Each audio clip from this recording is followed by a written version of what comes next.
สบายดีลูกค้ามื้อนี้แม่เฮาได้เสื้อมาใหม่เด้อเจ้าอันนี้เป็นเสื้อของไอเต้งเด้อเจ้าเนื้อผ้าดีแฮงเบิ่งแม่ค่ะใส่เลยโคตรงามเลยเดี๋ยวสิเป็นทางหลังให้เบิ่ง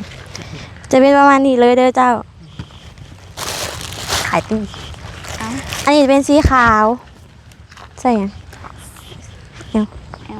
ใส่ L เด้อจ้ะอันนี้เป็นสีขาวเสื้อไอเต้งจะมีอยู่3สีตัวที่แม่ค่ะใส่จะเป็นสีแดงใส่โคตรดีแฮงเบิ่งบ่ฮ้อนบ่ใส่สบายทุกคนใส่สบายบ่บางบ่หนาได้เห็นคันค่ะเนื้อผ้าดีแฮงนี่โคตรงามเลยผู้ใดใส่กะงามเนาะผู้หญิงใส่กะงามผู้ชายใส่กะงามคือกันเด้อเจ้าอันนี้สิเป็นเบอร์ S เบอร์ S บ่ที่แม่ค้าใส่เบอร์M ตัวที่แม่ค้าใส่เบอร์ M นี่คืองามแฮงเบิ่งเลยพอดีเลยสำหรับผู้ใดที่ว่าสนใจแม่นทักเฟซฟ้าหรือว่าบดแอมหาแม่ค้าได้เลยเด้อเสื้อนี้จะแม่นโต200,000ใส่เป็นเงินบาทโต1 300เด้อเจ้า300 บาทได้บ่หรือมีคิดว่ามีมองใดยังติดอยู่เฮาก็เริ่มไหมสินะก็ให้ความฝันเป็นจริงเด้อล่ะเด้อก็น่าสนับสนุนน้องเพิ่นอยู่พี่น้องเพิ่นก็บ่ได้ว่าเรื่องอยากได้เฮือนอยากได้ซ่านบ่ได้ว่าเรื่องนั้นอื่นอยากได้ทุนอยากเป็นแม่ค้าอยากได้ทุนแม่อยากได้ทุนมาลงทุนสิได้เฮือนเฮาก็ต้องมีทุนใช้เครื่องก่อนถูกต้องเนาะเอาโตแม่นเอาคือเฮาอยากได้เพิ่นว่าอยากได้มะม่วงเอาเบี้ยมาปลูกอนาคตเด้ง่ายครับ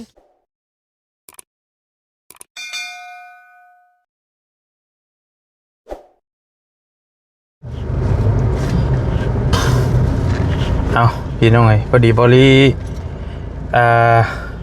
ใช้เวสใช้นี่บ่แม่นี่ประตูนี่เลยอยู่บ่ล่ะครับสิเข้าไปเบิ่งก่อนเด้อเข้าไปเบิ่งไปเอาหน้าไปให้กับเจ้าแล้วก็ได้โดยกันกับเจ้าอยู่เอาให้รถเดี๋ยวมันสิเปื่อยก่อนพอดีบริกับเบาแก้วมานำกันแหละเบาแก้วเพิ่นว่ามีคนดอนคือฝรั่งน้อยพี่น้องพ่อเป็นลาวแม่เป็นลาวแต่ว่าเป็นลูกเป็นฝรั่งนะมีอยู่ในหมู่บ้านนี้ว่าซั่นบ่แก้วเพิ่นฮู้จักบ่ลีก็เลยว่าสิถือโอกาสแวะเยี่ยมเพิ่นก่อนเป็นคลิปแปลกๆซะคลิปนึงที่แปลกๆที่มาถ่ายพี่น้องเบิ่งก่อนบ่ฮู้ว่าเพิ่นอยู่บ่หรือจังใดนะพี่น้องเนาะก็สิถือโอกาสมาถ่ายคลิปถ่ายทำให้พี่ให้น้องเบิ่งเลยนะว่าเพิ่นอยู่บ่หรือว่าจังใดยันหลังนี่อยู่บ่ล่ะคือเห็นสีแบบคนดอนฝรั่งน้อยว่าซั่นคือว่าเป็นกำพร้าพร้อมได้เป็นกำพร้าคือว่าจังซั่นผ้ากำพร้าพอเรื่องนี้ได้นี่แหละใส่อยู่ใส่เฮือนเพิ่นตัวนี้บ่ผู้น้อยนั่นแล้วก็นั่งนี่ค่ะเฮานั่นมีผู้น้อยผู้นึงอีกบ่โดยลูกอันหลานก็น้อยนี่แหละแต่ว่าลูกชายก็น้อยแล้วเกิดมาแล้วเป็นโหแดงแต่ยังน้อยเนาะอันนี้ก็แต่ยังน้อยก็แดงนั่นแหละทั้งแดงทั้งสีเลยมันยื้อมาแล้วล่ะมันแบบพวกกันปีใหม่แล้วพุ่นโหดไปย้อมมันก็แดงเก่าแล้วเนาะไปโอเคนี่แหละลูกเอ้ยโอเคโดยเดี๋ยวเขาเข้าไปคุยน้ำน้องเพิ่นก่อนแต่ยังน้อยนั่นก็ดิไปโอเคขอบใจหลายๆตู้โดยคือว่าเคยคุ้นๆน่ะคือว่าเคยเห็นอยู่นี่มาลูกไปกันข้าวปุ้นกันแล้วเจ้าแล้วก็จะได้โอกาสโอเคโดยสบายดีล่ะเป็นสาวแล้วนั่งพี่ก็ได้บ่เป็นยังดอกได้แล้ว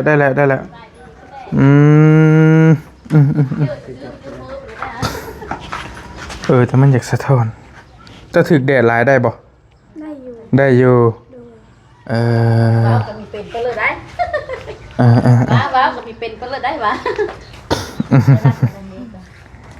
โอเคพี่น้องอัน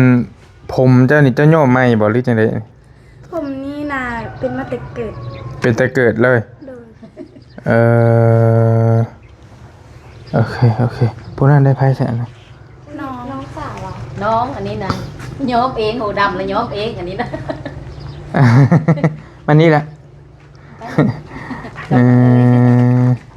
ผู้นี่ผมไม่เป็นฝรั่งผู้นี่ โอเคไอ้ได้ยินบ่าวเพิ่นว่าน้องหันเพิ่นเอิ้นหยังคนบ้านเฮาเป็นคือน้อง คนผมโดนที่บอก คนผมโดนไอ้ผ่านมาทางนี้ไอ้ก็เลยว่าจังมาแวะเยี่ยมนะจังมาเบิ่งฮู้จักอ้ายอยู่บ่ เคยเห็นแต่ในโทรศัพท์ เคยเห็นอยู่ โดย เคยเห็นผ่านๆโอเคนี่น้องแต่เอ้ยน้องกันเจ้าน่ะสองไอ้น้องแท้ๆเลย โดยไปนอนในโทร โอเคไอ้ว่าเบิ่งก็ได้เฮาว่าหาหม่องที่มันเหมาะๆกว่านี้แหน่สักหน่อยภาพบ่งามปานใดไอ้ว่ามันก็ได้มามองโฮมก็ได้ล่ะมองโฮมๆนะโอเคภาพมันบ่งามปานใดพี่น้อยอันนี้หน้าเจ้าเองตินี่โอเค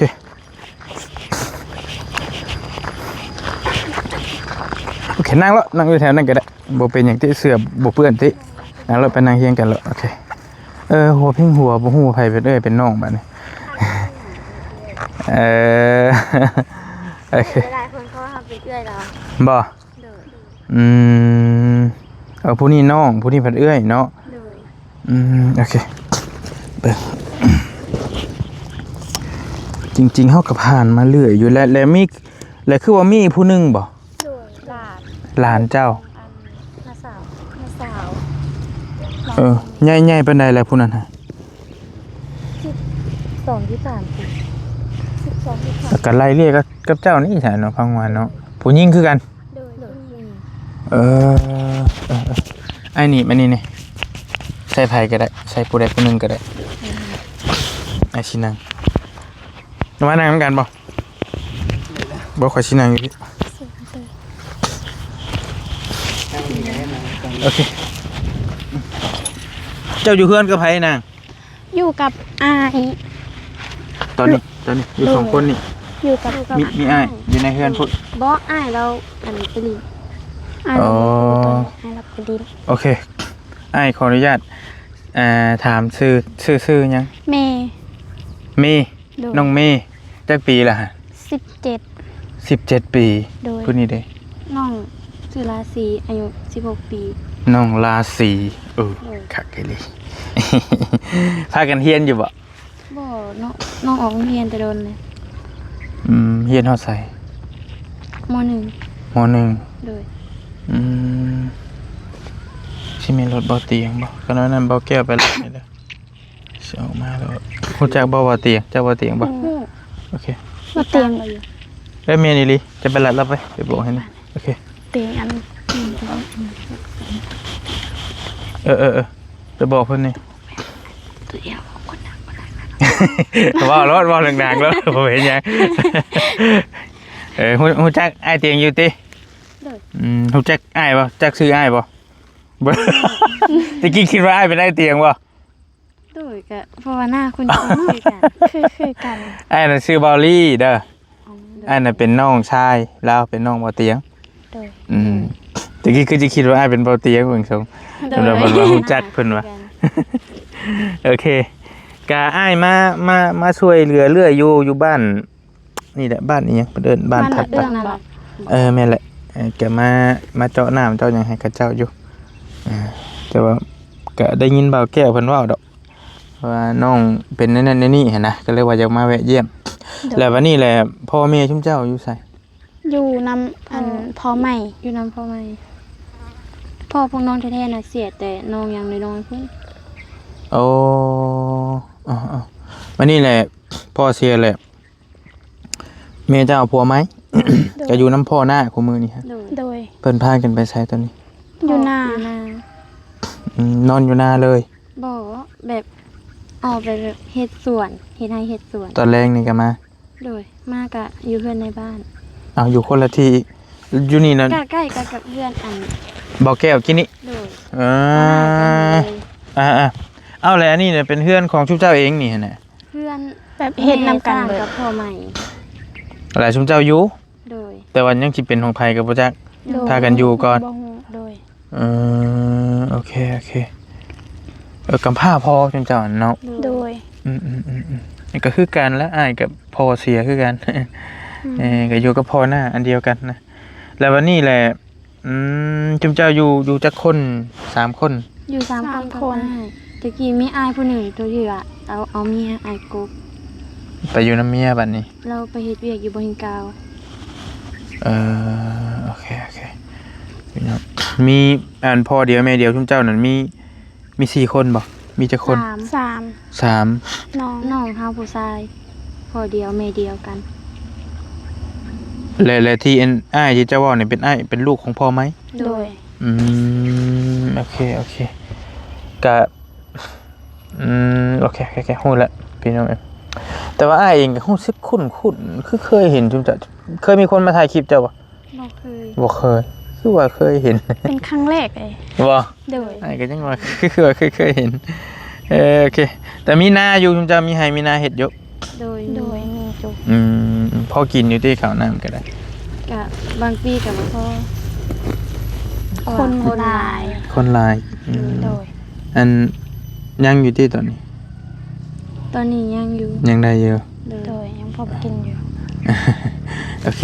แลน้องนี่อ้ายขอโทษ เป็นแต่น้อยเลยบ่อัน โด โต ยเป็นตั้งแต่เกิดเลย เกิดมากับเป็นแบบนี้เลย อืม แต่ว่าตอนยังน้อยสีแดงกว่านี้ หัว โดย ทั้งหัวทั้งโตบ่ โดย โดยคนเราก็ยังดอน คนอ้ายขอโทษ คนแคนคนกระโดนเนาะ โดย เอ้าพี่น้องเอ้ย คนตากระโดด คนตาก็ยังโดนเนาะ โดยดอกมาเลย ดอนหมดเลย บังขอโทษพี่น้องเอ้ยเอ้ยอ้ายเคยเห็น แต่ว่ามันบ่ได้อยู่ แต่ว่าเป็นเขตอยู่ปูนอยู่ทางอีกเมืองหนึงอยู่สวรรค์เท่านี้แหละเคยไปถ่ายคลิปกับเจ้าอยู่ มันออกแดดบ่ได้ไหมมันสู่แดดพ้นมาออกแดดแหละมันเหลื่อมมันอหยังจักอย่างนี่เป็นเพื่อนบ่ อันนี้พอสู้ได้อยู่ พอสู้ได้อยู่ ถ้าแดแห้งกะคงสิบ่ได้ อืม แดดแห้งกะบ่อยากอัน อั นั้น น มั ปาน น ได้ ใด ยังไง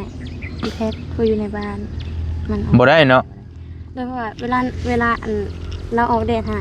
ตาเราแบบสีฮิปๆในจังหน่อย แต่มัน ไหวคนเนาะปกติมันก็ฮิปคือกันแล้วมันแดดห้องแม่นบ่ อ๋อ โอเคแต่ว่าพ่อเจ้านี่คนลาวแม่คนลาว โดย พ่อคนไสนะ คนบ้านนี่แหละ คนในบ้านนี่ด้วยแม่ก็คนในบ้านนี้ โดย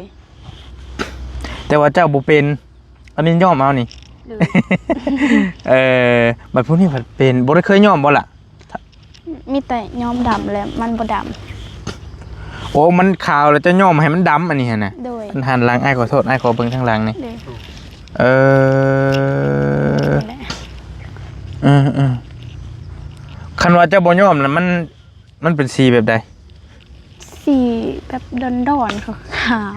ๆคือแบบผม ถ้า ฝ แบบว่า รั่ง ถ้าแบบว่าได้เห็นอันผู้อยู่ในบ้านกับสีเดียวกันเลยแล้วคนนั้น แต่อันนี้มันอยากจางๆนี่ ผู้นั้นบ่ได้ย่อมผู้นี้ บ่ เพ เค ราะ ย ว่าเพิ่นยังน้อยอยู่ อืม น้ำดอนกลัวนะ แม่ ดอนนี่แหละ โดน บ่ โอเคเอาเราอยู่กับไผผู้น่ะ อยู่กับเขามี พ่อแม่เพิ่นอุ้ย มีจักคนในบ้านคุณเจ้านี่เป็นคืออีหลา จะ2คนนี่แหละแม่น ผู้ใหญ่กับพาเฮาดิ เราไม่รู้เป็นอีก ปลาโฮแดงดิ ปลาหัวแดง ตู่ตู่นี่ ใกล้เรือนค่อยนะจ๊ะแม่นแล้วนะหักเราเท้าก็ยังมีสูงนะ แต่ว่าพี่น้องชุมเจ้า นี่ โดย เป็นเครือญาติกันนะเบิ่งมันเป็นน้ำสายเลือดและสิเป็นคือกันและอันน่ะเบิ่งกันเด้ออันผู้นั่นกับพี่น้องกัน พี่น้องชุมเจ้าคือกัน ผู้ใหญ่นะ ผู้ดอนผู้เจ้าว่าผู้น้อยนะ โดย โดย พี่น้องคือกันอีกมันจะเป็นคล้ายๆคือพอน้องงาน โดยแม่น พี่น้องเป็นหูตึงกับหูตึงล่ามกันไปต่อๆกันไปเลยนะ ก็บ่ฮู้ว่าเป็นหยังคือกันเนาะเป็นหยังชุมเจ้าจังออกแต่เฮียน ที่ย่างขึ้นไปโรงเรียนโคกดี มันไกล เลยว่าออกโรงเรียน อืมอืม เลยค่ะ แต่ว่ามีวิชาติดโตกันเบิดแล้วติเป็นแล้วภาษาลาวได้แล้ว โดยได้อยู่ ก็ผมไผตัวบ่ได้แล้วว่าง่ายซะเนาะ โดย เออ เขียนได้อ่านออก อันนี้ก็คือโรงเรียนบ่แม่นโรงเรียนบ่นี่ อันนี้จะเป็นโรงเรียนประถม ประถมนี่คือม บ่ คือหยัง คือแบบ ประถมคือป .1 ฮะป ชุมเจ้าจบแล้วนี่ โดย เอาแล้วสิไปเรียนต่ออยู่พู้นมันไกลบัดนี้ โดยมันเป็นโรงเรียนโรงเรียนมอ .5 มปลาย อยู่บ้านหยังบัดนี้อยู่พู้ กับบ้านเดียวกันนี่แหละ แต่ว่ามันอยู่เทิงพุ่น บ่มีรถไป บ่มี คู่มือนี้มีแหละก็ยังบ่มีคือเก่าเออพากันเฮ็ดหยังซะแต่ละมื้อ ก็บ่ได้เฮ็ดหยังเพราะว่าคันเขาพ่อแม่อันเด็ดยาแต่ว่าเดี๋ยวนี้เศร้าแล้ว เดี๋ยวนี้ลบออกแล้ว ปลูกกกยา แล้วโดย อันนี้บ่ โดยอันนี้แหละ อืมจังหวัดย่ำดำหน้ากับดำหน้า โดย ลกก้าไป โดย มีเวียกอยู่ใส่กับประเทศเนาะ โดย กันมื้อใดว่างก็อยู่ซื่อ โดย ๆมีหยังเป็นของตัวเองเนี่ยแหล้วทั้งสอง บ่มี ยังบ่มีหยังเลยบ่ โดย โดย อืมมือถือมือหยังมีกันทุกคนแล้วที่ได้อยู่ มี โดยพ่อไซ อยู่ อืมอันพากันกินข้าวกับหยังมื้อนี้ได้หยังกิน มันนี่กินกับไข่ไข่ต้มไข่ตุ๋นหมูเพิ่นน่ะ เคยตื่นอีก โอเคยังไงหัวเพียงหัวเลยน้องเพิ่นเนาะจักปีก็อายลืมเลยลืมไม่ไหว 17 17 16ห่างกันปีหนึงเนาะ โดย โอเคยังโสดเบ่สองติ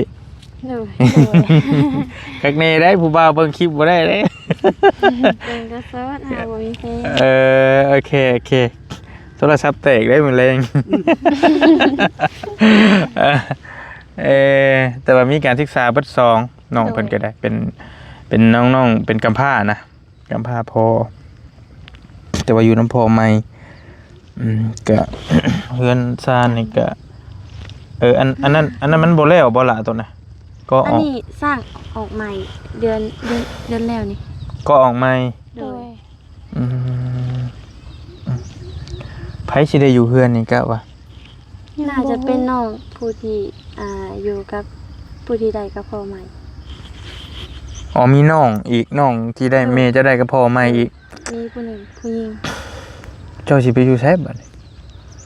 ก็อยู่ตรงกันนี่แหละเพราะอันนี้มันเป็นดินมูลทางเขาไม่เท่า แต่ว่าเป็นดินมูลของทางเมย์บ่ทางเมย์ชุมเจ้าบ่ โดย แต่ว่าทางพ่อใหม่เป็นคนเฮ็ดให้เฮือน หาเฮ็ดน้ำกัน โดย สร้างมานำกัน ก็เป็นสิ่งสมสารก็พอเนาะ โดย บ่ใหญ่บ่ได้มีหีดมีคองตี้จังพี่อันคันกรณีว่า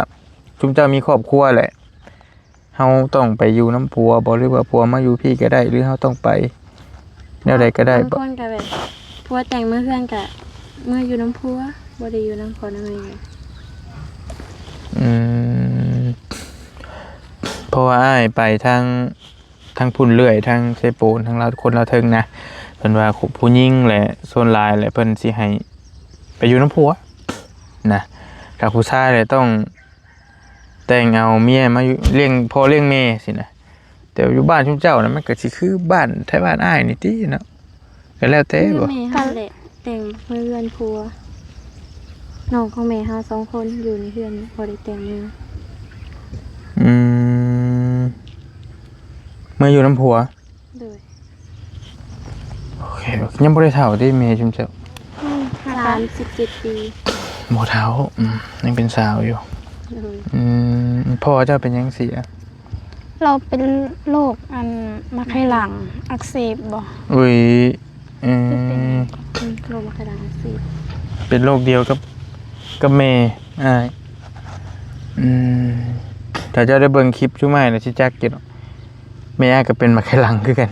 โดย จะต้องพาไปฟอกตลอด เที่ยวไปเที่ยวมาแต่ว่าคันบ่รักษาก็ จักปีแล้วเพิ่นเสีย โอ้ยหลายปีเด้ 26 ปีตอนเราเสียนี่ก็10ปลายปีแล้ว 18 ลูกเจ้าบ่ทันจักหยังซ้ำจักน่ะใช่ความหมายว่า ยังพอมีความในพอดีเนาะตอน เฮาน่ะยังคงความอยู่ 5 ปี เฮาประ 5 มา ปี ณ ปลาย 5 ปีนี่แหละพอเสีย น้อง5 ปีปลาย แต่มันก็ยังสิความหมายว่าสิบ่รู้สึกว่า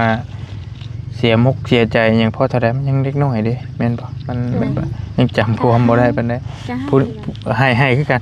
รู้จักให้แล้วเนาะ โดย อืมผู้นี้ยังสิยังประมาณ4 ปีไอ้เบิ่งนี่ สิยังบ่ทันได้ง่ายสัก เจ้าจื้ออยู่ที่พอจะเสีย โดยจือ ผู้นี้บอกว่าผู้นี้5 ปีเด้ผู้นี้ก็ต้อง4 ปี ตอนพอจะเสียหั่นน่ะอายุ 6 ปีอ่ะ 6 ปี 5 ปีเขาบ่ได้ให้โบสถ์ขาว แหละ โอ้ยรู้จักแม่ เอาเลิศเตะชุบเจ้า เออโอเคก็อยู่เพื่อนหิมทางนี้น้องเพิ่นก็ได้ ทางไปบ้านบ่อแก้วนี่ทางไปข้ามห้วยไปนี่เดินก็มีท่ออ้อมหัวไว้นี่แล้ววะล่ะ โดยบ่ ชื่อหยังและมีห้องอันน่ะมีห้องน้ำ2 ห้องพอจะเป็นสร้างบ่ โดย ก็โอเคเลยเป็นของนี้เนาะก็เฮ็ดเฮือนเฮ็ดซ่านให้ได้ มีครบบ่เลยที่ไฟฟื้นไฟฟ้าก็มีเบ่แล้วเนาะ โดย นี่แล้ว ย่ำได้สิพากันมีครอบครัวกล่าวว่า ยังบ่ฮู้ ยังน้อยอยู่เนาะ โดยให้มันใหญ่กว่านี้ก่อน เอาไปอะยังเขายังอยากดีอยากกิน ย่านเขายังอยากลิ้นเขาเจ้า แบบ หรือแบบใด ผู้บ่าวฮะแบบเอาไปกับยันเขายังอยากดีอยากกินเพราะว่าเคยคบที่ผ่านมากับ เคยมีผู้บ่าวแล้ว โดย โอ้ยสิธรรมดา เออก็ดีอยู่ประมาณ20 ปีก่อนยังน้อยยังเอาบ้านเฮาสำนี้ยังน้อยอยู่ลิ้นก่อนหาเงินก่อนการสั่นก็ได้ มีความฝันบอกคันมีเงินอยากได้หยังสมมุติว่าคือเจ้าก่อน ถ้ามีความฝันน้องอยากมีหั่นขายเครื่องเป็นของตัวเอง อยากขายเครื่อง โดย คิดถือกันเลยอันนี้ก็ ก็อยากขายเครื่องคือกัน โดย ขายแบบใดขายเครื่องแบบใด แบบขายเสื้อผ้าอหย่างไปแบบขายแบบคล้ายๆกับแบบพวกออนไลน์ อืมเห็นไปเฮ็ดจังอยากได้อยา เป็ ก น เป็น คนในบ้านเห็ด มีบ่ โดย เพิ่นขายได้ โดย โดย อ๋อโอเคขายเกี่ยวกับหยังหั่นล่ะเพิ่นขายออนไลน์บ่ โดยเกี่ยวกับเสื้อผ้าพวกเครื่องนุ่งเลย ไลฟ์สด โดย แล้วมันต้องเว้าเป็นหนิดนึงที่แม่นบ่ โดย ต้องเว้าแบบก็บ่ถึงกับเป็นหรอกแต่ว่าก็เว้าให้เว้ายังไงก็เว้าให้ดึงดูดคนได้หั่นเนาะ โดย ดึงดูดให้คนอยากซื้อหั่นนะก็ได้อยู่ดอกหุ่นดีคือชุมเจ้า ใส่ชุดคันหุ่นคืออ้ายโปรโมทขายเสื้อบ่ได้ เป็นบ่แก้วบ่ได้เฮาก็ต้องใส่ให้เบิ่งเด้ต้องใส่ให้เบิ่งตัวนั้นงามตัวนี้งามหั่นนะก็จังขายได้ก็ดีมีความคิดที่ดีก็เฮือนก็แปะทางอยู่เหมาะอยู่แต่ว่าก่อนสิไปฮอดจุดนั้นมันก็ต้องมีรถอีกได้เนาะเจ้าขายเครื่องเจ้าก็ต้องมีรถ ประสาทหลาย ไปส่งเหรอวะ โดย ไปส่งพัสดุให้เขาเจ้ามีอยู่บ่แถวนี้ไอ้ พอมีแต่ มีแต่รถ อนุสิทธิ์บ่อยู่ไส สิทธิ์อยู่ อัศพร ลุงอรุณอยู่พุ่น โดย ไก่ ต้องมีออเดอร์มาแล้วไปส่งกับลุงเด้พี่น้องเอ้ยคนใดเป็นพ่อค้าแม่ค้าออนไลน์ก็กันไปถึกทางก็โอเคไว้ลุง โทรอยู่ได้กัน ก็ ดี รวยเลยแหละบ่แม่นว่าพออยู่แล้วก็เกี่ยว โอเคบัดอยู่ก็ให้ถามเจ้าหน่อยหนึงบัดอันสุขภาพก็บ่ได้เป็นหยังบ่เนาะบ่ได้ก็ธรรมดาบ่ ธรรมดาปกติ ก็บ่ได้กินหันกินนี่ก็บ่ได้แพ้บ่มันเกิดจากหยังดีไอ้ตัวนี้เนาะโอ้ยบอลลี่ก็งงไปว่ามันก็เห็นลายได้บ้านเฮาหลายแฮงแต่กับบางแต่คือในบ้านบอลลี่เองก็บ่มีทางใต้มีบ่ ก็มีอยู่ไหนทางใต้ แต่ว่าก็ดนๆเนาะ นี่ ห่างๆสิได้เห็นนะ ยางตำทาน ย่างตามทาง ไปเห็นอยู่ ว่าเขาก็งงว่าพ่อเป็นคนลาวแม่เป็นคนลาวแบบลูกออกมาเป็นคนโดนเป็นเครื่องงงไว้ สอดฝรั่ง ก็บ่ฮู้ว่าเป็นหยังคือกันงงบ่เตียงชีวิตบ่ เรามือแล้ว เอาไปแล้วบ่ ไป อันผู้นิ้วเด้ ผู้นิวยังถ่ายคลิปอยู่พุ่นเราสิไปก้อนเรายันค โอเคลืมเบิ่งในกินเพิ่นไปแล้วเห็นคลิปเราอยู่ไสไอ้เตียงคุณเจ้า เป็นผ่านโทรศัพท์ ในช่องทางไหนเพจ YouTube เฟซ ในเพจบ่ โดย ในเพจ โอเคเห็นแล้วครับมีขอโทษด้วยอันมีเงินติดโตกันอยู่บ่ตอนนี้มีเงินติดโตคนเท่าใดมีเงินเก็บเงินอันนั้นอยู่บ่ โอ้ มี เขาแบบไปหาเงินมากันมีแต่ส่งให้พ่อแม่อยู่บ้าน เอาให้แม่ ดู ชุมเจ้าหาเงินแบบใดล่ะจังสิได้เงิน ไปเฮ็ดหยังจังได้เงิน ไปเป็นแม่บ้าน ไปเป็นอันนั้น เคย ไปขาย เคยไปเฮ็ดบ่อยู่ไส อยู่เวียง อ๋อเคยไปเวียง โดย ไปประสงค์เลย โดย โดยไปน้ำกัด จักเดือนจักปีไปฮะ บ่ฮอดปีไปเฮาไปเดี๋ยว2 เดือนเลยเลยไปอยู่นะเดือน คือมาไหวแท้ มันเรียกนะอย่างกลางเงินเดือนมันหน่อย เท่าไหร่ฮะเพิ่นให้ เดือนหนึ่ง2 ล้าน สิคือน้องฟ้ากับน้องง่าเลย ำแม่น เดือนเดียวบ่นะบ่ฮอดเดือนครับ ได้เงินแล้วก็ลงมาสิ เจะนายบนเป็นว่าซั่นงานกันนัก อยู่ได้ คิดฮอดบ้านติล่ะ บ่ก็บ่ได้คิดฮอดเพราะว่าอยู่พุ่นมันก็บ่แตกต่างหยังจากบ้านเฮาเนาะ แบบไปเป็นแม่บ้านก็คือไปเป็นกรรมกรเขาแบบเฮ็ดเวียกอันนั้นน่ะนะแบบ คือพวกก่อสร้างหั่นนะเนาะเห็นบ่ เฮาเฮ็ดอยู่นะยังพอเรามาเราซื้อเล็กหยังมาก็มีแต่ให้เฮาเอาลง เราสิบ่ให้บอกพวกผู้ชายอีกอย่างเราก็บ่บอกอายถ้าเขาอายบ่เว้าเราก็สิบ่บอกเขาอีกดุมาโหน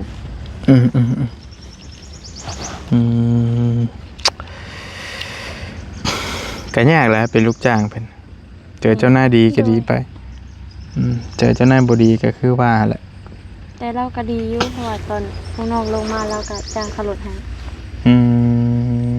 คนละ500,000กับเอ้ย เดี๋ยวจะอยู่บ่ได้เอง โดย เพราะว่าคือบอลลี่กับพันเจ้านายมาพวกบ่ฮู้กี่นาย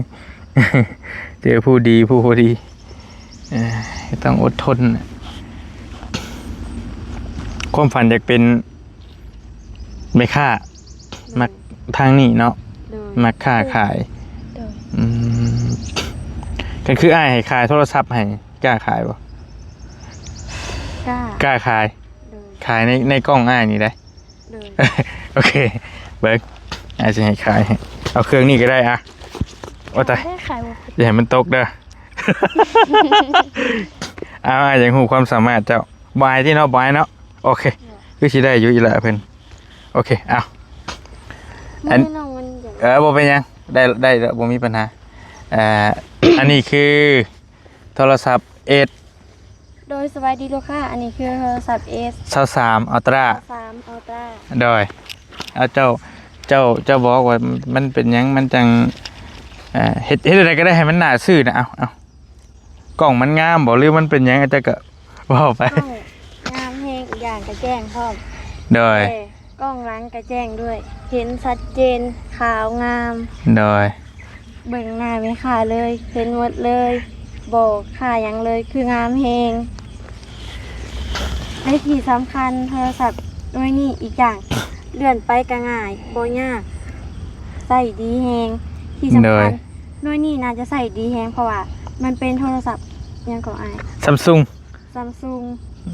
S23 Ultra 23 Ultra เพราะก็ถือว่าโอเคเลย โอเคแล้ว เพราะน้องก็ต้องแบบเขายังบ่ได้เตรียมเลยอันนี้จับจูดเลย โดย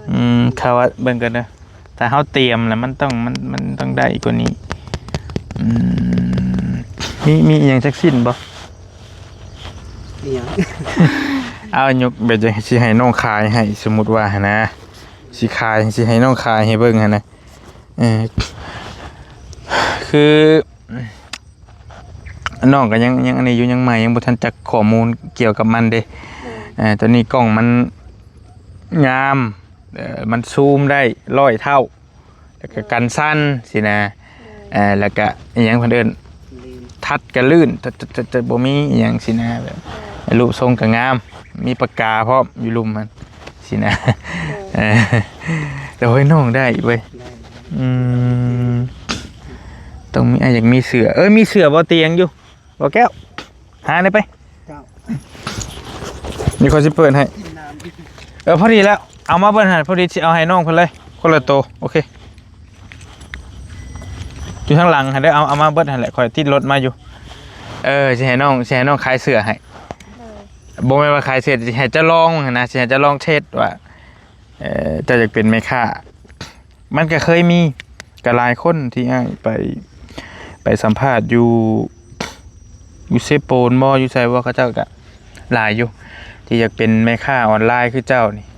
ยกตัวอย่างคือน้องเลี้ยงพี่น้องแล้วก็น้องไซที่บริทายเพิ่นก็คนเว้าเป็นอันไหนก็บ่อายเว้านี่น้ำไหลไฟดับ ความฝันอยากเป็นแม่ค้าออนไลน์คือซุมเจ้านี่แหละอยากเป็นเพิ่นก็ให้เพิ่นโปรโมทยังให้เพิ่นก็เอาเต็มที่นะเว้าได้เลย อันนี้จังหน่อยสิให้ว่าแก้วเอานำมาให้เสือไอเตียงพอดีเราจะเอามาให้แต่ที่ใส่ได้บ่บัดนี้ใส่ใหญ่โพดใส่ชิ้นใหญ่ไอเตียงมันเฮ็ดเสื้อขายแต่ว่าก็เลยมันบ่มีเวลาขายก็เลยปะไว้น้ำเพื่อนน่ะเต็มอยู่เจ้าเห็นภายในโลกโซเชียลจังเป็นแรงบันดาลใจจังนี้ได้เป็นไหมคะ เห็นเจมอยรู้จักเจมอยป่ะ คือไผเด้บ้านนี่ เจมอยอยู่อัศพรเราเป็นคนในบ้านดุนาคาม เพิ่นขายยังฮะ เป็นขายเครื่องออนไลน์ขายเสื้อผ้าน้ำหอมแบบกระโปรงกระเป๋าอหย่างไปเราขาย โอเคล็อกป่ะเอาละ เอาขึ้นล็อกว่ะโอเคได้แล้วกันที่ว่าเจ้าพ่อเบอร์หนึ่งก็เป็นคือไอวินนี่แหละเนาะจักอยู่แต่ว่า โดย เจ้าพ่อเบอร์หนึ่งออนไลน์พี่น้องในบ้านเขาก็ได้ไอวินเลียมได้ป่ะวินเลียมแต่โดนแล้วอยากเป็น โดย ต้องมีทุนมีอย่างเนี่ยเจ้าจะเฮ็ดได้เอากะว่า ถ้าเฮาสิเอามาขายรายบัตรเดียวมันก็บ่ได้ค่ะต้องเอาจากแม่ค้ารายใหญ่มา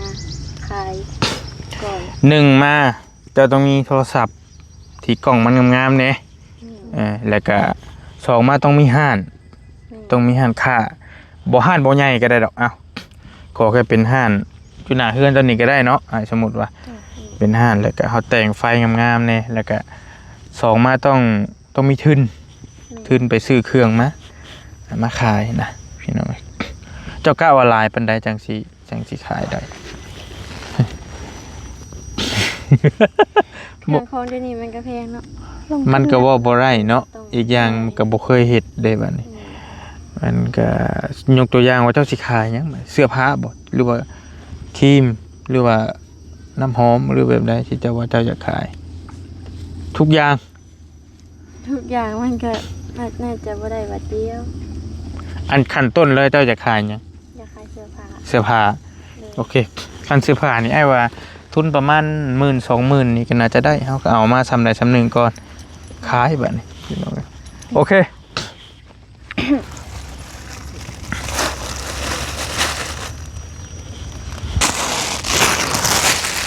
ยกตัวอย่างอันนี้เสือไอ้เตียงเอ้าเจ้าชีดได้ให้คนอยากซื้อน้ำเจ้า ว่าก็เลยเอาเจ้าตั้งอันนี้ก่อนตั้งใจก่อนเอาไม้ให้เอ้ยหาไม้ให้น้องดูละไม้น้ำคอจ้ะให้น้องขาย สูงแล้วอยู่ โอ้ได้น้องเพิ่นบ่อายแต่อายบ่ได้อายโยก อันนี้แกะได้เหรอ แกได้แค่เลยบ่เป็นหยังเจ้าคิดคำเว้าก่อนก็ได้ว่าเจ้าสิเว้าประมาณใดแนวใดหั่นน่ะ น้องก็ว่าน้องจะอันนี้คือเสื้อไอเต้ง โดย สำหรับใครที่ว่าสนใจ คือทักมาหาแม่ค้าได้เลย แล้วเจ้าก็ต้องเบิ่งว่า ตัวราคา เนื้อราคาหั่น เนื้อ 200,000ราคาตัวนึง200,000กีบ โดย เป็นเงินไทยก็300 บาทแล้วเจ้าก็บอกว่ามันมี2สีมีสีขาวสีแดง แล้วก็สีดำหมดอยู่เพื่อนว่าจะเปิดละสีขาวสีแดงสีดำแล้วก็มีไส้ S M L X L 2 X L ประมาณนี้ S อันนั้นใช้ S 2 S เอาเลยจะเริ่มเลยว่าพร้อมบ่ โดย โอเคเอา1 2 3 สบายดีลูกค้าวันนี้แม่ค้าจะมาใครเสื้ออันนี้จะเป็นเสื้อไอเต้งเด้อเจ้าเนื้อผ้าดีแฮงอันนี้ที่ตัวที่แม่ค้าแกเอามาจะเป็นใส่ S เด้อเจ้ามีใส่ S ใส่ M แล้วใส่หยังก็อ้าย XL S M L X L S M L X อันนี้จะแม่นใส่ ใส่ L S เด้อเจ้าใส่ S ใส่ S เด้อเจ้าเนื้อผ้าคือดีแฮงบ่หนาบ่บางลายนี่คือจะเป็นเนื้อผ้าแบบนี้เลยข้างในจะเป็นสีขาวเลยคืองามแฮงตัวนี้จะเป็นสีแดงมีอยู่สีขาวกับมีเด้อเจ้า แกะรถโอ้เป็นยังแกะรถ งามทุกสีขาวนี่ค่ะแกเอามาใส่หยังกับ สีเห็นปะ M บอล เบอร์แอล ใส่ ใส่ L นี่ก็ใส่ L เด้อเจ้าสีขาวกับงามคือกันเนื้อผ้าดีคือกันเลย โดย แต่ที่สำคัญข้างในก็จะเป็นคือกันเลยนี่คือเนื้อผ้าดีโบบางโบหนานุ่งยามห่อนี่คือขาดแหงใส่สบายแหงตัวนี้สีขาวคืองามมี3สีไว้ แมนขาวดำแดง สีดำโบมีนะจ๊ะมีแต่สีอยู่ในแม่ค้ามีแต่สีขาวเลยก็สีแดงดำโบมีเนาะเราโบได้เอามา โอเคสำหรับใครที่ว่าสนใจคือทักเพจหาแม่ค้าได้เลยเด้อจ้ะ ราคา 200,000 ตกเป็นเงินบาท300 บาท 300 บาท โอเคเบอร์นี้ตึ๊ดก็ว่าไปเนาะคันสมมุติว่าเจ้ามีเบอร์มีหยังมีแต่ก็ทักเฟซทักไลน์ก็ว่าไปทักในแฟนเพจหรือทักมาหาWhatsApp บอกหยังก็ว่าไป WhatsApp นะ เพจฝ้าก็ได้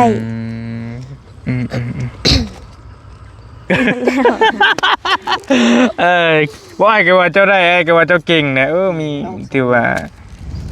ขนาดว่าหากับมาพ่อกับอ้ายครั้งแรกแต่ก็ยังกล้าขายคันเจ้าเตรียมข้อมูลกว่านี้แล้วก็เจ้าไล่ผู้เดียวเนาะเจ้าไล่ผู้เดียวเฮาก็สิบ่เก่งเด้เฮาก็สิบ่อันนี้ปานใดเฮาตั้งใจว่าเฮาต้องว่าไปนี่นะพี่น้อยและให้เอ้ยใส่มึงดูหรือเจ้าใส่เองก็ได้เอ้าเจ้าใส่หยังบ่อันน่ะเสื้อนี่นะ บ่เจ้านุ่งเสื้อแล้ว เจ้านุ่งรถก็ได้ไอ้จะให้ว่าอีกบาทนึง ใส่เอ็ม ใจเอ็มไอ้ให้เลยใจเอ็มน้องคนมักสีหยังมักใส่หยังเอ็มบ่ใหญ่โพดบ่ มักเสือ หายใจลึกๆ ได้ยีดอกหน้าตากับผู้งามอะไรก็คือสิขายได้ยีดอกบ่คิดว่าสิมาเจอไม่ก็จะใส่เบิ่งมักสีหยัง เบเอ็มบ่ คือสิแม่น S บ่อันเด้ในคอM จะมักสีหยัง สีแดง มักสีแดงจะเอาไม้แอออกก่อนแล้วจะใส่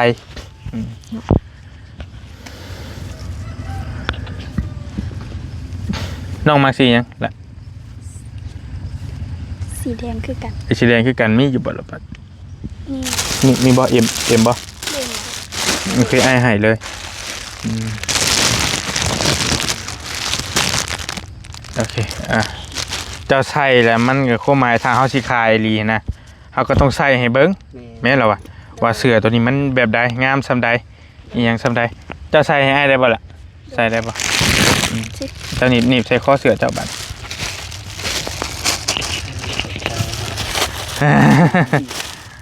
เป็นแม่ค้าออนไลน์แม่ค้าออนไลน์ต้องบ่อายเด้ต้องได้ เพลงผีค่ะ คักบ่ โดยเพลง นิ่มบ่โอ้คักเลย โอเคอ้ายบ่อยู่หน้ากล้องก็ได้เอาเจ้าขายเลยเจ้าเว้าเองเลยอ้ายสิมาอยู่พี่ก็ได้เอาเจ้าลองเว้าเบิ่งแสดงความสามารถให้เต็มที่แล้วราคาเนื้อผ้าอิหยังจังไดคืออ้ายบอกหั่นแหละ ราคา2 อาจจะเว้าเต็มที่เลยอ้ายบ่อยู่นำ ว่าเต็มที่แล้ว เริ่มลดแต่จะว่าตอนไหนก็ว่า อะไรปะ ลองเบิ่งความสามารถน้องๆเพิ่นที่ได้ซำใดน้องเอ้ยอยากว่าน้ำกันก็ได้แล้วแต่ลองเบิ่งทดสอบ พอลูก ทดสอบความเป็นไหมค่า นี่สอง ทดสอบความสามารถนะเอาว่ารถ สบายดีลูกค้ามื้อนี้แม่เฮาได้เสื้อมาใหม่เด้อเจ้าอันนี้เป็นเสื้อของไอเต้งเด้อเจ้าเนื้อผ้าดีแฮงเบิ่งแม่ค่ะใส่เลยโคตรงามเลยเดี๋ยวสิเป็นทางหลังให้เบิ่งจะเป็นประมาณนี้เลยเด้อเจ้าขายตีอันนี้เป็นสีขาวใส่หยังใส่แอลเด้อจ้ะอันนี้เป็นสีขาวเสื้อไอเต้งจะมีอยู่3สีตัวที่แม่ค่ะใส่จะเป็นสีแดงใส่โคตรดีแฮงเบิ่งบ่ฮ้อนบ่บ่ ใส่สบาย บ่เย็น ทุกคน ใส่สบาย บ่บางบ่หนา ได้เห็นคัน ค่ะ เนื้อผ้า แห้ง ดีแฮงนี่โคตรงามเลยผู้ใดใส่กะงามเนาะผู้หญิงใส่กะงามผู้ชายใส่กะงามคือกันเด้อเจ้า อันนี้สิเป็นเบอร์ S เบอร์เอสบ่ที่แม่ค้าใส่เบอร์เอ็ม เบอร์ M ตัวที่แม่ค้าใส่เบอร์เอ็มนี่คืองามแฮง ทุกคน เบิ่งเลย พอดีเลย สำหรับผู้ใดที่ว่าสนใจแม่นทักเฟซฟ้าหรือว่าบดแอมหาแม่ค้าได้เลยเด้อเสื้อนี่จะแม่น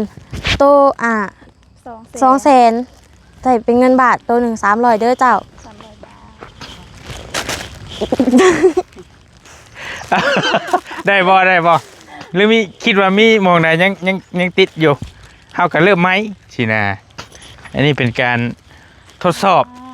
และให้สิอ้ายสิให้ FC ตัดสินว่าได้บ่คุณเจ้าตอนนี้ไล่อยู่เด้อ้ายสิปล่อยคลิปนี้ยาวๆเลย เด้อ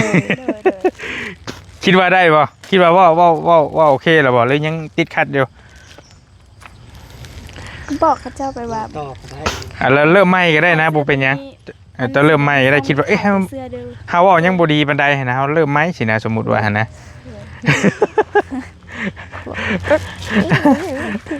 ไผบัดนี้ไปมา อันคนหูจัก โอเคบ่ต้องอายความอายกินบ่ได้ เขาบ่ได้มา เด้อ เรามา ความอายกินบ่ได้เอาลุยเริ่มไหมก็ได้เอาแล้วแต่ตั้งใจไหม ติดขัดอะไร บอกเลยค่ะไปว่า อันนี้แมนขายเสื้อเด้อบ่มีทรงเด้อ แล้วมันมีอีหยังเก็บปลายทางบ่หรือว่าบ่ฟรีค่าส่งค่าหยังจะก็เว้าไปหั่นนะเว้าไปในตัวนั้น ขายตามที่เฮาอยากขาย ขับปูน ครับ ถือว่าเก่งแฮงน้องเพิ่นยอมรับเลยสุดยอดเลย มีบัญ อื ชี ม สนใจ คันมีสินค้าขาย มันก็ คุณก็ต้องจดเนาะ คันเขาจะขายพวกก็จะได้ไปทางก่อน เก่งน้องน้อยเพิ่น ก็ ยอมรับ ทานก็ได้ อายุยังน้อยได้นี่ ต้อง แต่ความสามารถเริ่มแสดงออกได้หลายละ16 ปี ทรงทุกเข่ง อืม ทางไทยทรงบอก เอาทุกแข็ง ทรงทุก ใช่ เข่ง ไม่ค่าน้อย100 ล้าน ทรงทุกเข่ง แต่ลองคิดคำเว่าให้น้องเพิ่นคิดคำเว้า ได้ ว่าเฮาสิเว้าแบบใดจังดึงดูดลูกค้าได้ แต่ละทรง เป็นจังใดหั่นน่ะ หาที่เป็นคำใส่กัน การว่าผมมีเสน่ห์อยู่ โอ้มีเสน่ห์แน่นอนเพิ่นเว้าคือเก่ง เก่งระดับ บอกว่ามันเคยขายเครื่องอะไรนั่นเลยดิ เนี่ยอันนี้ยังบ่เคยขายเลยเด้อ เต้นนั่นเองค่ะ กำลังปรึกษากันเอามาได้แล้วบ่ ได้แล้วบอกมานะ เลยคิดใหม่แล้วก็ว่าใหม่ สนับสนุนได้นี่ได้ เม้นเลยคำที่ว่าให้ต้องมาสนับสนุนทางยงพันแล้วอีกสำคัญคืออย่างวะลืมเลย ว้าวไปเลย เอาเลยไหม ตามที่ความเข้าใจ มา สิไม้โจ สบายดีแล้วทั้งนั้น เขาต้องว่าพร้อมกัน ใส่เสื้อกัน แล้วแต่เอาเลยได้สิบอกเช็ด สบายดีลูกค่ะมื้อนี้แม่ค่ะได้เครื่องเข้ามาใหม่เด้อเจ้าอันนี้จะเป็นเสื้อไอเต็งนี่เบิ่งข้างหลังเล จะเป็ ย นสีแดงข้างหลัง นี่จะเป็นสีขาวตัวที่แม่ค่ะจับอยู่จะเป็นสีขาวใส่ L นี่ใส่ L ตัวแม่ค่ะใส่ก็เป็นใส่ M ใส่เอ็ม ใส่ M นี่ใส่เอส เนื้อผ้าคือดีแฮงนี่แม่ค่ะจะเบิ่งเนื้อผ้าเลยเห็นบ่ดีแฮงแล้ใส่นี่จะบ่ฮ้อนแล้วก็บ่เย็นเกินบ่ฮ้อน แบบเฮาใส่ไปลิ้นนี่คือแบบงามแฮง ใส่สบาย นี่ ใส่สบาย ใส่คู่กับส่งตัวใดก็งามได้ทุกคน แต่ว่าเสื้อไอเต็งจะบ่มีส่งน้ำเลยจะมีแต่เสื้อเนาะเพราะว่าบ่ได้เอาส่งมา มันจะมีแต่เสื้อจะบ่มีส่งเด้อเจ้า เอาตัวไหม ไหม ผู้ใดสนใจก็ทักเพจหรือว่าทักแอปก็ได้หรือว่าทักเฟซก็ได้เด้อ ทักเฟซฟ้าหรือว่าที่สำคัญคือ WhatsApp เบอร์บ่มี เอารถแอปกะเบอร์หันแหละ แต่บ่มี เอาคน คือ ใส่ ถ้าผู้ใดสนใจแม่นทักเพจฟ้ามาหาแม่ค้าได้เลยเนาะเดี๋ยวแม่ค้าจะเข้าไปตอบเด้อเจ้าราคา 200,000เงินบาท300ส่งทั่วแผงเด้อเจ้ามีเก็บไปลายทาง โดยเขาเข้าใจ ๆโอ้เก่งเว้ยที่ธรรมดามาแสดงว่าฝึกมาระดับหนึ่งแล้วไอ้เบิ่งทรงนี่เคยบ่ เคยขายอยู่นำหัวหน้า อืม แต่อันนั้นเราสอน โอเค บ่เคย ผู้นี้บ่เคยโอ้แต่ว่าคือสิได้หัวหน้าอยู่ไสล่ะ อยู่เวียง อยู่เวียงจันทน์ โดย เพิ่นขายออนไลน์ โดยขายออนไลน์น โอ้จักปีโดนปานใดจักเดือนเจ้าเรียนเฮิงเติบบ่ ำน้องเรียนนำเรา3-4 มื้อน้องก็เริ่มออกหน้ากล้องคนเดียว เอาเว้าผู้เดียวเจ้า โดยเราก็ยืนอยู่ข้าง เพิ่นก็เบิ่งว่า เลย จะสิเว้า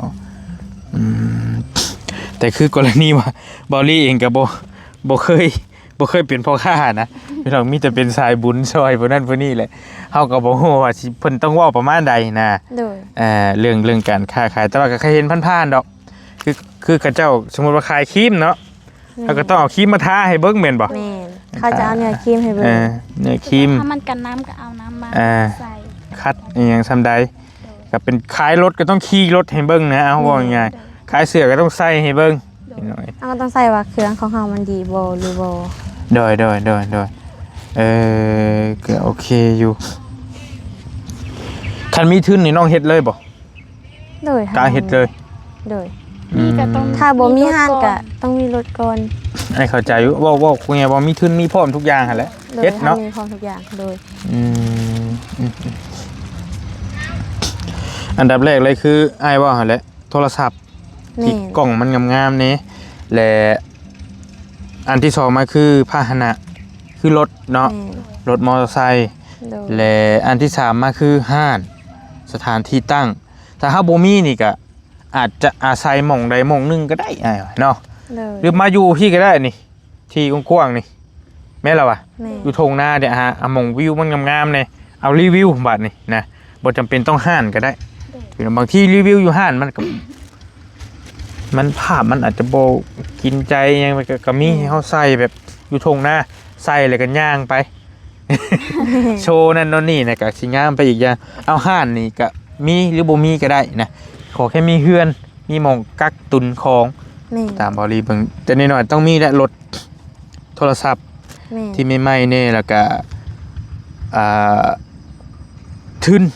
ซื้อเครื่องมาตุนนี่แหละประมาณนี้แหละแล้วก็ที่เหลือหันกับบ่มีหยังหลายมีไม้เซลฟี่คือบริตั้งนี่แหละจับมาไล่บัดนี้ให้เอ้ยจับให้น้องไล่ก็ได้นะ แม่น ว้าวไปแล้วก็เขาเจ้าสั่งมาแล้วเขาก็ไปส่งเพราะว่าคู่มือนี่ขนส่งมันก็มีแทบจะว่าทุกที่แล้ว แม่น เป็นจุดอยู่พี่น้องแต่ก่อนบ้านเฮานี่บ่มีนะเดี๋ยวนี้มันมีขนส่งลายขนส่งด้วยกันบ่ว่าสิเป็นอีหยังอนุสิทธิ์ที่คนมักส่งกัน แม่น อนุสิทธิ์ลุงอรุณ บางคนก็บ่มีบัญชีก็ต้องเก็บปลายทาง แม่นแหละก็โอเคอยู่ก็น่าจะ น่าสนับสนุนอยู่เป็นทุนเป็นอันนี้ของน้องๆเพิ่นเด้พอได้เป็นอาชีพร่ำรวยได้หลายๆผู้ไปถึงทางหั่นน่ะพี่น้องแต่ว่าอย่างน้อยๆก็4-5หมื่นบาทบ่ต่ำและอ้ายเบิ่งทรงทุน แม่น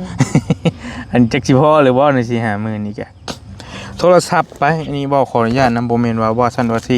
เอาซ้ำของบอลลี่นี่ก็ได้นี่บอลลี่ซื้อมือ2 15,000นี่ 15,500อันนี้มือ2นะพี่น้องก็พอได้กล้องมันกันสั่นมันอีหยังกล้องแจ้งทุกอย่างหั่นแหละแล้วก็สมมุติว่ามอเตอร์ไซค์นี่ก็ประมาณราวๆ 20,000 กว่าบาทประมาณนี้ 20,000 30,000 กว่าแล้วทุนบัดนี้ทุนนี่ก็แล้วแต่ว่าเฮาสิเอามาซำใดอีกเสื้อผ้าหน้าเพ20,000 30,000นี่แหละเอาไอ้ว่ายังต่ำๆเด้เนาะ แม่น ประมาณนั่นแหละ20,000 30,000จักสิได้ซำใดแล้วตัวนี้ก็จังค่อยว่ากันเจ้าอันนี้ยินแต่ว่าเพจฟ้า ก็คือเพ เพ จ จฟ้าก็ เพจ คือ เจ้าเองคือหยังอ้ายบ่ฮู้ เพจฟ้าก็คือแบบทางเฟซเพิ่นเฟซฟ้า ซื้อเฟซบุ๊ก แม่น ซื้อเฟซบุ๊กแล้ว บ่แม่น Facebook เจ้าชื่อหยังบ่แม่นเพจฟ้าแม่นบ่ น้อย น้อย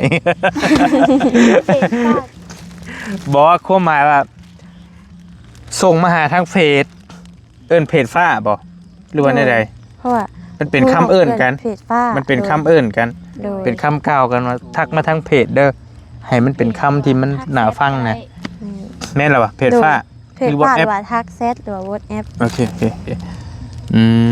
มเออ ขอทานแล้วคิดว่าเป็นซื้อเฟซ บ่แม่นบ่แม่น บ่แม่น บ่แม่นเอ้าเนี่ยใดก็แต่ว่าอ้ายเจ้าว่าผ่านบ่ว่าแก้วคันน้องเพิ่นเป็น ผ่านบ่ ขนาดว่า ผ่าน ขนาดว่าพ่อกันครั้งแรกแล้วนี่เนาะก็ยังบ่อายนะ เลย คันอ้ายก็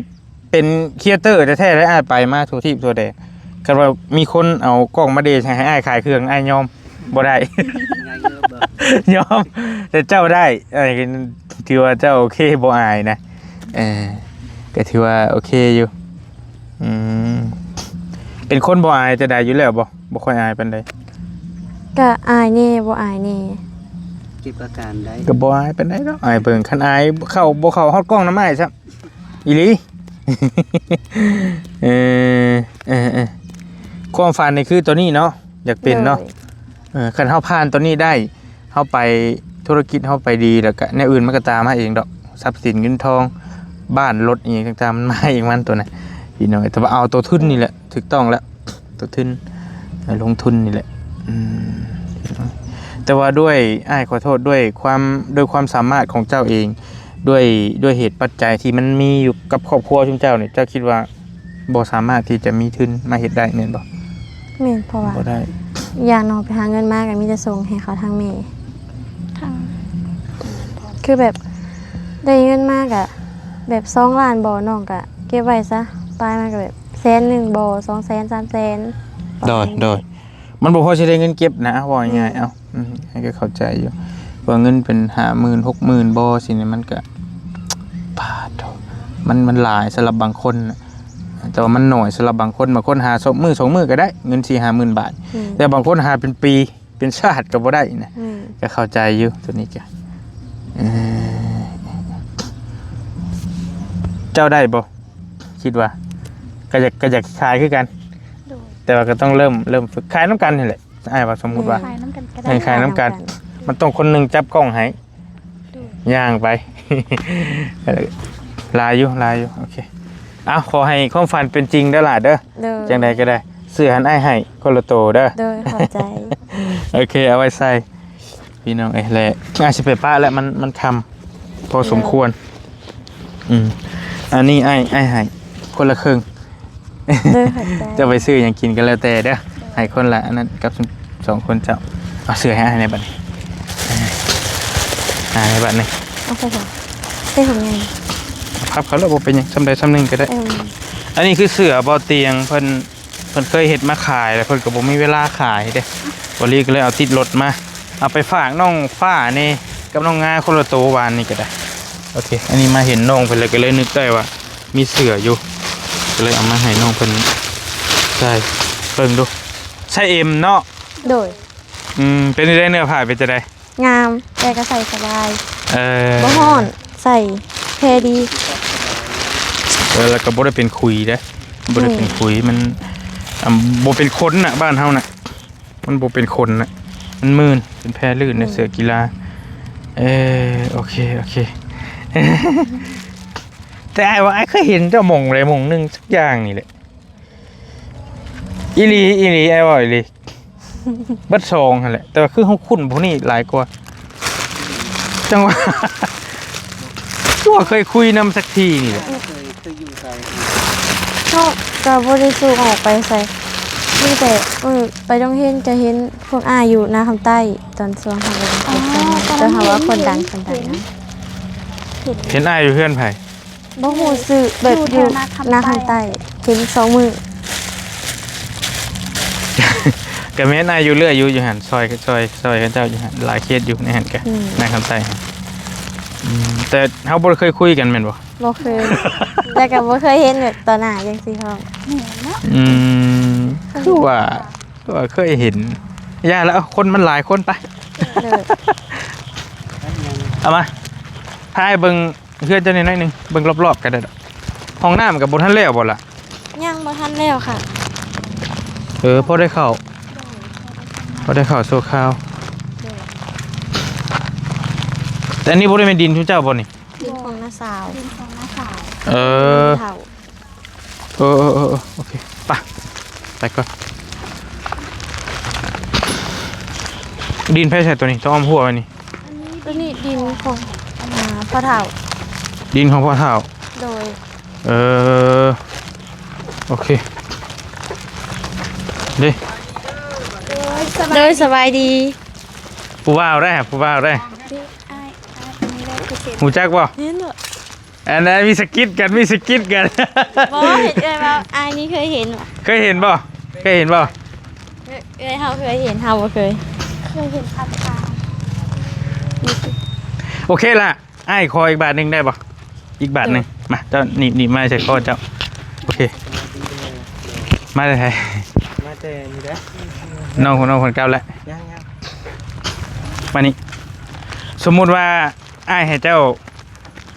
รีวิวรถนี่จักอยู่ดอกว่า ยังหนักรีวิวบ่ อยากเป็นแม่ค้าออนไลน์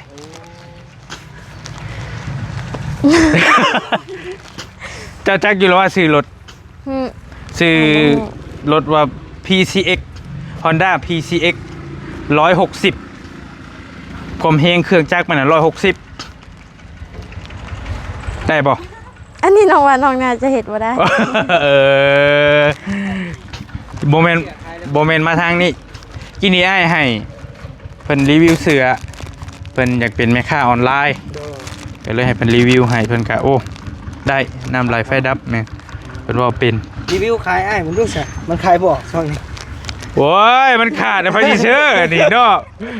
มันบ่ได้แบบนี้ ขายคนนะ จังแล้วสะหายใจบ่ เฮ็ดจังวะ ก็ไปเลยบัดนี้จะบ่ถนัด บ่น้องบ่ถนัดเป็น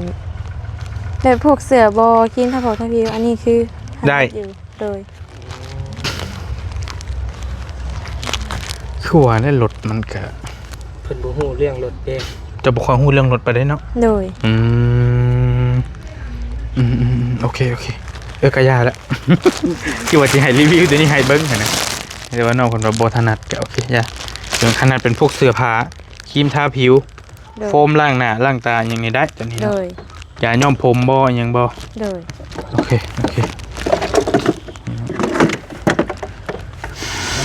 ใช่น้ำหอมกับเปื้อน ไปที่อยากซื้อน้ำแบบนี้ว้ายเนาะบ่ไหวเต้ได้บ่ตัวนี้ได้บ่ อันนี้น้ำหอมยัง ซื้อยังบัดนี่ บ่ น้ำหอมนิ้วก็ได้ น้ำหอมนิ้ว ซื้อนิ้วเด้น้ำหอมน้องนิ้วก็ได้เดี๋ยวว่าเห็นผู้บ่าวแล้วสิบ่กล้าขายแบบนี้ บ่อยาก น้ำหอมอันนิวน้ำ น้ำหอมน้องนิ้วนี่เขาว่าสมมุติกันที่ซื้อดอก มาเจ้าต้องฉีดให้ผู้นี้อะไรเต้เราชิบอกนั่นแหละเราชิบอกแบบใด อันนี้ข้างนี้ เอากล้องเขาคักๆโอเคโอเค สบายดีทุกค่ะวันนี้แม่ค่ะสิมารีวิวน้ำหอมพี่ดิวเนาะวันนี้สิมาฉีดให้เบิ่งเด้อหอมแห้งตัวนี้คือเป็นสีหยังวะน้ำสิค่ะ เดี๋ยวแล้วน้องก็ยังโมโหเด้ เอาไหมจ้ะ เอาไหม รีวิวดู บอรีวิวรถก็สร้างฝันในเด้อันนี้ สร้างฟันให้เป็นจริงได้เลยหายใจลึกๆความอายกินไม่ได้เอ้า สบายดีทุกค่ะวันนี้แม่ค่ะสิมารีวิวน้ำหอมพี่ดิวเนาะน้ำหอม ไอ้บอกแล้วเห็นผู้บ่าวอะไรมันหมดได้เอาไว้ตั้งใจน้องนิ้วบ่เบิ่งน้องนิ้วบ่ต้องเบิ่ง จับจ้าไว้ รับตาเบิ่งเลยบ่ได้ เอาอีกทางเอาเด้อ สวัสดีกันเนาะหนึ่งสองสามสบายดีทุกค่ะ ไอ้ว่าแล้ว อ้าวตาไปสะดุด โอ้ยเห็นผู้บ่าวเลยบ่ได้ สิได้แล้ว กินนี่สิได้แล้ว หนึ่งสองสามสบายดีทุกค่ะมื้อนี้แม่ค่ะจะมารีวิวน้ำหอมพี่ดิวเนาะมาเบิ่งกันหาสิมาฉีดให้เบิ่งกัน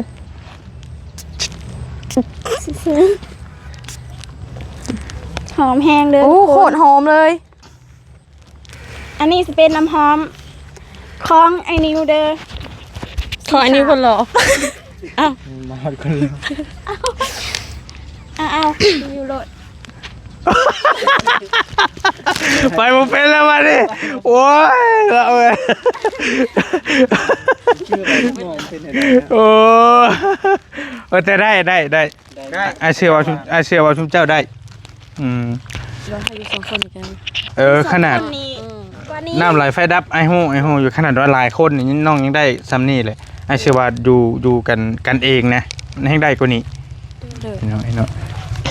คือให้เจ้าได้บ่ให้เจ้าเว้าดิตอนนี้เอา ย่อมเลย ไอ้ก็คือกันไอ้บ่ได้คือกันแต่น้องเพิ่นได้นะรีวิวเสื้อกินนี่ก็แตกจักจ๊ะ แต่ว่าสิได้ขายยังเนาะเสือบ่เตียง กัดจังว่า ทักมาเด้อพี่น้องเด้อมาเพจบอลลี่บ่ได้แจกเพจให้รีวิว เพิ่นให้น้องเพิ่น ให้รีวิวเบิ่งเฮิงนึงกะจ้าดะพี่น้องจักกี่ดอกเคยส่งมาบอลลี่สายบุญบอลลี่สายบุญคือในชื่อ YouTube นั่นแหละอันเดียวกันหรือ WhatsApp กับเบอร์ที่ขึ้นในหั่นล่ะ โอเคเอาเวลากันล่วงเลยได้ก็ให้ความฝันเป็นจริงเด้อล่ะเด้อก็น่าสนับสนุนน้องเพิ่นอยู่พี่น้องเพิ่นก็บ่ได้ว่าเรื่องอยากได้เฮือนอยากได้ซ่านบ่ได้ว่าเรื่องนั้นอื่นอยากได้ทุน อยากเป็นแม่ค้า อยากได้ทุนแม่อยากได้ทุนมาลงทุน ที่ได้เฮือนเฮาก็ต้องมีทุนขายเครื่องก่อน ถูกต้องนะเอาโตแม่นเอาคือเฮาอยากได้เพิ่นว่าอยากได้มะม่วงเอาเบี้ยมาปลูก แม่น อนาคตเด้ ว่าง่ายความคิดคนที่ว่ามันสิมีหา แม่นบ่ง่ายเพราะว่าส่วนหลายคนเฮาก็อ้ายก็ไปมาทั่วทีปน่ะก็เจ้าก็ว่าอยากได้เฮือนอยู่อยากได้ข้าวกินน่ะก็แม่นอันนั้นก็บ่ติเพิ่นแต่ว่าหน่อยนักคนเฮาที่จะอยากได้ทุนมาเฮ็ดมาสร้างฝันต่อไปนะได้เฮือนก็แม่นอยู่บัดเจ้าได้เฮือนแล้วเลย จะเฮ็ดสิหาหยังเนาะ อนาคตเจ้าสิดำรงชีวิตแบบใดบัดเงินทองจะสิเอาใช้มาใช้นะอันนี้ยามันเฮาเอาทุนและอนาคตมันก็สิดีเองมันแหละถ้ามันมีทุนนะถ้ามันไปต่อได้ อาจจะได้เฮือนได้ซ่านได้รถได้อาจจะเป็นคนร่ำคนรวยไปเลยก็มีนะแต่ว่าก็โอเคน้องเพิ่นฝากมาสนับสนุนน้องเพิ่นแน่เด้อพี่น้องเด้อบอกบ้านได้อยู่ติบ้าน โดยได้ เอาบอกรถเจ้าอยู่บ้านเจ้าชื่อหยังอยู่บ้านหยังใครอยากบอกเพจนะอยากบอกเพจน้ำก็ได้แล้วแต่ บ้านโนนนาคาม เอาเมื่ออาสฟัง เมืองอาจจะฟังทองแขงสวรรณเขต อันนี้ซื้อเมเดอร์อยู่อันนี้เป็นเอื้อยเราเลี้ยว คืออยากสิขนาดเนาะ บ้านละ ครั้งแรก บ้านดงนาคามเมืองอาจจะฟังทองแขวงสวรรณเขตเนาะเข่ามาเลยบ้านนาคำใต้เลยขัวเลยสะพานมาหน่อยหนึงกับเมียนแล้วอยู่โรงเรียนนี่เลย เขามาซอยโรงเรียนปทุมดงนะคะ อยู่ใกล้ๆโรงเรียนนี่เลยพี่น้องใครอยากสนับสนุนน้องเพิ่นหรือว่าติดต่อมาหาบริก็ได้ถ้าได้ก็จังค่อยว่ากันเนาะหรือบ่อแก้วก็ได้ใกล้ๆบ้านบ่อแก้วนี้นะ ขอให้ความฝันเป็นจริงเด้อน้องเด้อไอ้ายไปป้าก่อนอยู่ดีมีเฮเด้อบัดสองสาว เดินทางปลอดภัย ไปพี่น้องไปก่อนเฮาก็ได้บัดนี้ คุยป๊อดจนเป็นชั่วโมง ชั่วโมงจ้า ที่จริงว่าสิมาแวะเยี่ยมน้อยนึงว่ะก็เลยยาวเลยบัดนี้ก็ได้ป้าอยู่ดีมีแห้งฝากน้องๆเพิ่นเนี่ยเอาไม้ให้เด้น้องอย่างเด้ลืมชื่อแล้วบัดนี้น้องราศีกับน้องเมย์น้องผู้นี้เป็นเอื้อยผู้นี้เป็นน้องน้องเมย์กับน้องราศีได้ราศีชื่อราศีอีกเด้